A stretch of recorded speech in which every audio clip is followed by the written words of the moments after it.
Hey there! Welcome to Piccaso. In this video, we're going to create and test your very first skill. A skill is a workflow you build once and reuse. Something like dress my product on a model or swap backgrounds for my listings. Build it once, run it forever. Let's go ahead and build one. Let's try a model holding a perfume bottle. First up, open the Skill Builder and you'll see a canvas with a few starter nodes already laid out, a media upload, an AI step, and an output. The only thing we need to add is a character node.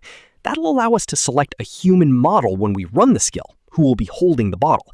So let's do that. Hit Add Node at the top right of the canvas.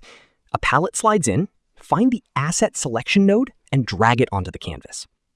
Now click and drag the small dot on the right edge of that asset node and connect it to the AI node.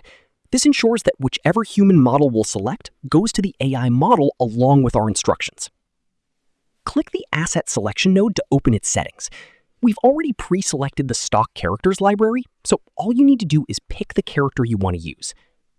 Next, click the AI node. You'll see the prompt is already drafted. Make @character where @media upload in a realistic studio setup.